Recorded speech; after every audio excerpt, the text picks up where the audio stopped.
Assalamualaikum warahmatullahi wabarakatuh. Saya Surama Indra dari kelompok 7 akan mempresentasikan hasil diskusi kami tentang ruang lingkup Undang-Undang Nomor 36 tentang telekomunikasi.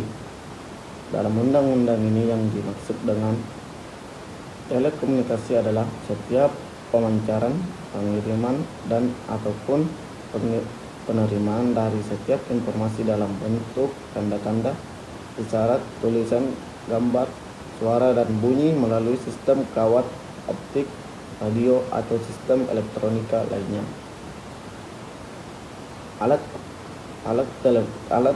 telekomunikasi adalah setiap alat perlengkapan yang digunakan dalam berkomunikasi. Perangkat telekomunikasi adalah sekelompok alat telekomunikasi yang memungkinkan berkomunikasi. Sarana dan prasarana telekomunikasi adalah segala sesuatu yang memungkinkan dan mendukung berfungsi telekomunikasi. Pemancaran radio adalah alat telekomunikasi yang menggunakan dan memancarkan gelombang radio. Jaringan telekomunikasi adalah rangkaian perangkat telekomunikasi dan kelengkapannya yang digunakan dalam berkomunikasi. Adapun pokok-pokok pemikiran dan implementasi dari ruang undang-undang ITE.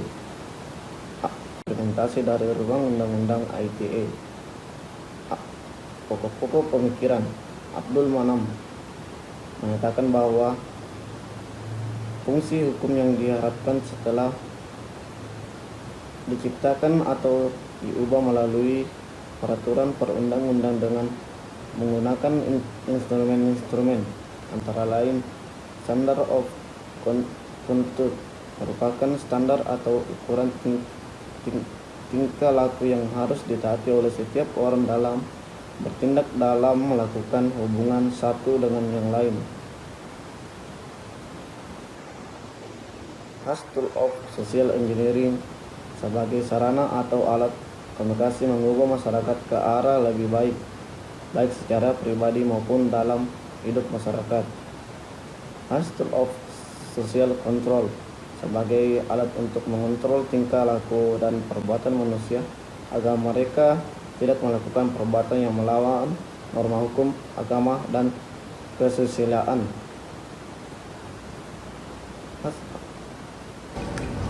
As validity on human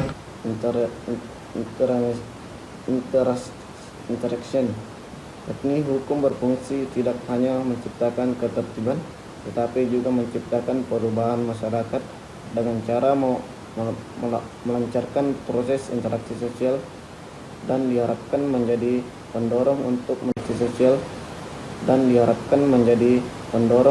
menimbulkan perubahan dalam kehidupan sosial di masyarakat.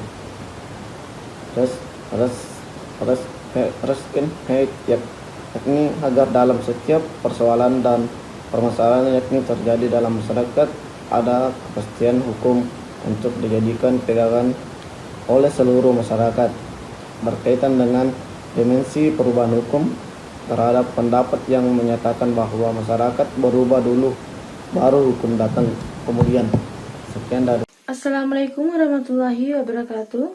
Saya Fatimah Az-Zahra. Saya akan menjelaskan materi tentang implementasi dari rancangan Undang-Undang ITE. Implementasi Undang-Undang ITE dan kasus-kasus berkaitan dengan aktivitas dan kegiatan bisnis masyarakat pengguna transaksi atau perdagangan elektronik. Undang-Undang ITE merupakan payung hukum yang melindungi kegiatan transaksi atau perdagangan elektronik di dunia maya. Namun sejak kelahiran Undang-Undang Nomor 11 Tahun 2008 tentang informasi dan transaksi elektronik tersebut, permasalahan dalam undang-undang tersebut dan pasal-pasal pencemaran nama baik atau reputasi pada undang-undang tersebut memiliki banyak cacat bawaan, kesimpang siuran rumusan, dan inkonsistensi hukum pidana. Sebenarnya undang-undang tersebut di atas khusus diperuntukkan mengatur perdagangan elektronik.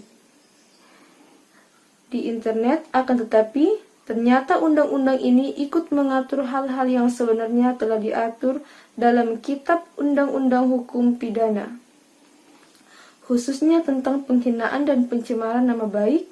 Hal ini mengindikasikan adanya penduplikasian tindak pidana yang justru rentan terhadap terjadinya ketidakpastian hukum sehingga menimbulkan gejolak dalam masyarakat.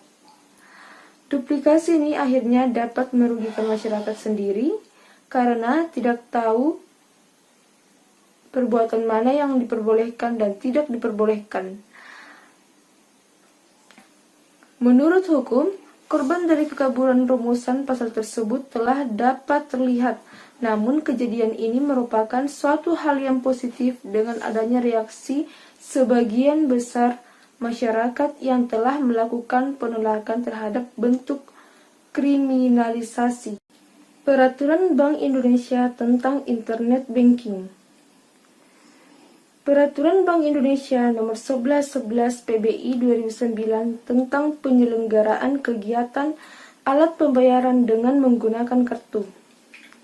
Selanjutnya, Peraturan Bank Indonesia Nomor 915 PBI 2007 tentang penerapan manajemen risiko dalam penggunaan teknologi informasi oleh Bank Umum.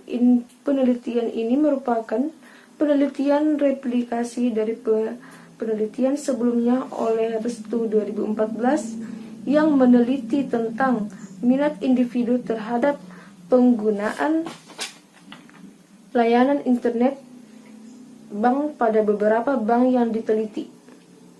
Dan hasil penelitian menyimpulkan bahwa minat individu yang memakai beberapa komponen yang terdiri dari sikap, kepercayaan, dan persepsi berpengaruh terhadap penggunaan layanan internet banking. Sekian dan terima kasih. Assalamualaikum warahmatullahi wabarakatuh. Saya Muhammad Ali Kusuma Lutfi dari kelas TI 2 akan melanjutkan materi yang dibaca oleh Fatimah. Berdasarkan pengujian yang telah dilakukan oleh Sri Marsi terhadap hipotesis yang diajukan sebelumnya menghasilkan sebagai berikut. Secara terbukti memberikan pengaruh yang signifikasi terhadap kepercayaan pengguna pada internet banking. Komunikasi antara pengguna dengan internet banking terbukti memberikan pengaruh yang signifikan terhadap kepercayaan pengguna pada internet banking. Pengontrolan terhadap kemungkinan bank melakukan penipuan terhadap pengguna internet banking terbukti memberikan pengaruh yang signifikan terhadap kepercayaan pengguna pada internet banking. Kepercayaan pengguna pada internet banking terbukti memberikan pengaruh yang signifikan terhadap prioritas untuk menggunakan internet banking. Undang-undang terkaitnya ICT. Implementasi ICT pada umumnya telah dilaksanakan secara sistematis sesuai model atau langkah-langkah mulai dari desain, pengembangan produksi, pemanfaatan, pengolahan, dan diakhiri dengan evaluasi. Secara rinci, model implementasi ICT dilaksanakan oleh dapat dijelaskan berikut. Pertama, desain. Desain atau rancangan merupakan proses untuk menentukan kondisi belajar. Tujuannya adalah untuk menciptakan strategi dan produk pada tingkat makro seperti program dan kurikulum dan pada tingkat mikro seperti pelajaran dan modul. Kegiatan desain dalam implementasi ICT mencakup identifikasi kemampuan awal SDM, pengembangan sistem instruksional, strategi instruksional, dan penerapan prinsip-prinsip desain pesan. Oke, selanjutnya teman saya akan melanjutkan materi. Assalamualaikum warahmatullahi wabarakatuh. Perkenalkan, nama saya Rizky. Saya akan melanjutkan materi yang dibawakan oleh teman saya. Pengembangan ICT mencakup pengembangan audiovisual, media berbasis komputer, dan pengembangan media terpadu. Pada jurusan manajemen pendidikan Islam, program-program ICT yang dikembangkan atau diproduksi antara lain meliputi e-learning, PowerPoint, website untuk pembelajaran. 3. Pemanfaatan. Beberapa bentuk pemanfaatan multimedia untuk pembelajaran, misalnya multimedia sebagai sistem, multimedia sebagai alat bantu ajar, multimedia untuk suplemen, dan media untuk penggayaan. 4. Pengelolaan. Pengelolaan ICT menyangkut pengelolaan proyek, pengelolaan pusat sumber belajar, pengelolaan sistem penyampaian, dan pengelolaan sistem informasi. Pada pengelolaan ICT diwujudkan dalam bentuk pusat IT, ruang laboratorium, adanya koordinator IT yang dikepalai oleh beberapa staf. 5. Hambatan. Hambatan-hambatan dalam mengimplementasikan ICT mencakup SDM, infrastruktur, hardware, dan software. Hambatan di bidang sumber daya manusia mencakup kuantitas dan kualitas. Jumlah tenaga pengelolaan ICT yang memiliki kompetensi di bidang ICT belum mencukupi. Belum tersedia dalam jumlah yang cukup tenaga yang berkualifikasi sebagai profesional, spesialis, dan teknisi sumber belajar multimedia. Belum semua SDM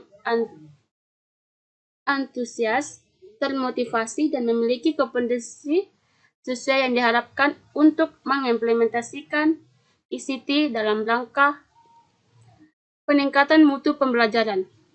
Misalnya, mahalnya software resmi menjadi hambatan untuk mengembangkan atau memproduksi program-program ICT. Sekian dan terima kasih. Wassalamualaikum warahmatullahi wabarakatuh.